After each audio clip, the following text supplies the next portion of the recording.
I know for a fact that cows are the most peaceful beings on the planet.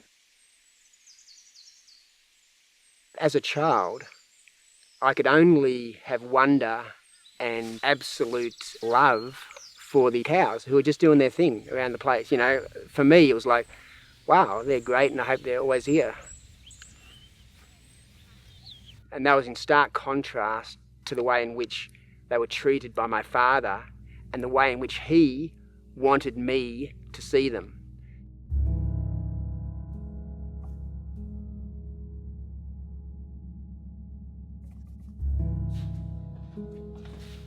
I grew up in Doon, Central Victoria, on a 1,000-acre cow farm. I would see the normal agricultural practices that Dad did, and I saw the surrounding farmers, what they did, and these are supposedly normal practices.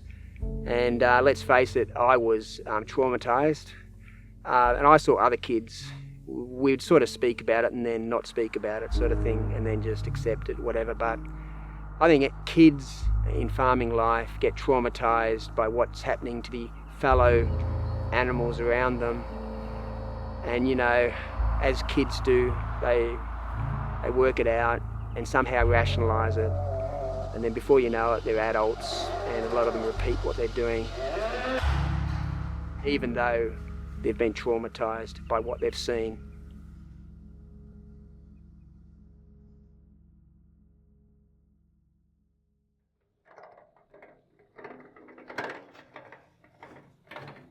Since that time as a child, I've always thought about working to protect the rights of cows, and that's why I started the Save a Cow Sanctuary.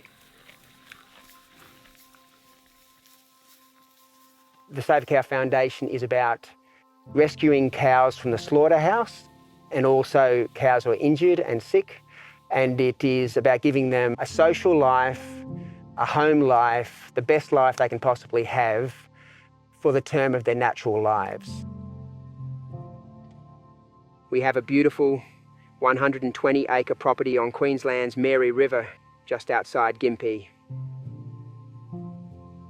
To the cows, this is their sanctuary.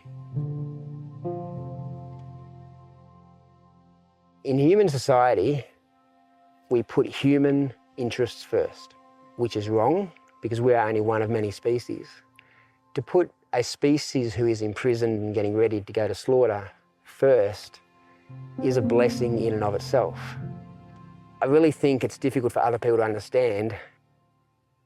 Maybe if they could think about it like this, if their own son or daughter or mother or father was being imprisoned by someone and going to be killed, they would think it was amazing if someone could save them. But because it's a different species, I suppose people just don't have the same empathy.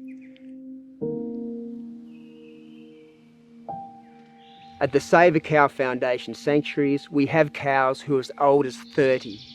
In the meat industry, cows are murdered between a couple of days old and 2 years old, sent to the slaughterhouse. They're just babies and children.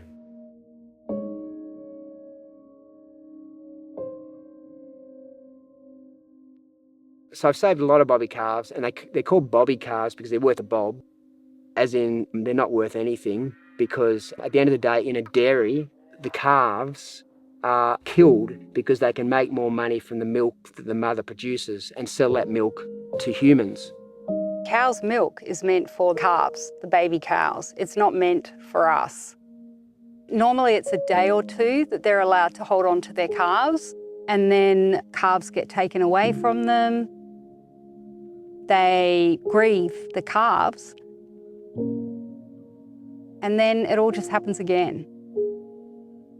And we've saved dairy cows at the end of their life, and they're just completely knackered. It's like a human who has 4 children, but each one of them gets taken away from them.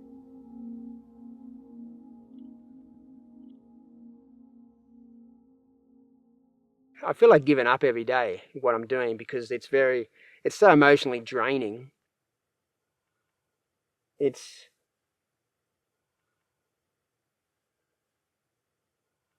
It's like I'm in prison.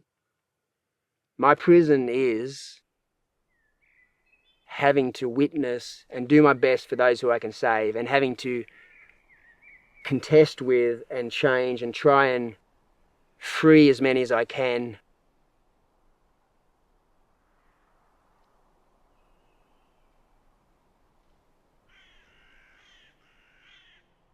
The way I view all animals has shifted over the time that I've known Anthony, really, and had the sanctuary, because I've learnt a lot of truth about farming animals, and I suppose I've learnt about being a vegan and how you can create without those normal things in our life.